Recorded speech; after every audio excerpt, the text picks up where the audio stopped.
Hi, welcome to my channel. Make sure to like and subscribe to stay updated on latest videos.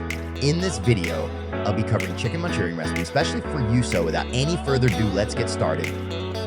So for ingredients, we need boneless chicken cut into cubes 500 grams, chopped garlic 2 cloves, hot sauce 1 tablespoon, a sprinkle of vinegar and soy sauce 1 tablespoon, salt to taste, red chili flakes 1 tablespoon, white pepper 2 tablespoons, corn flour as needed to both dredge the chicken sauce. Then we need 1 egg.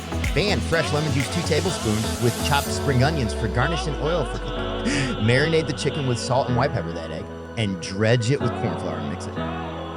Deep fry the chicken in a wok until it's 50% done, and keep stirring to avoid them from sticking. Sauté garlic in some oil inside a wok or cooking pot. Now add pure tomatoes, ketchup, vinegar, soy sauce, salt, red chili flakes, and cook a little before adding chicken. Then cook on medium flame until it's done. Add 2 tablespoons of corn flour and water, and add slowly while stirring. Bring it to semi-thick consistency. If you add too much corn flour, it will taste like sand, so watch it. Garnish with chopped spring onions and serve as is or with fried rice. You can check out the fried rice recipe link in the comments.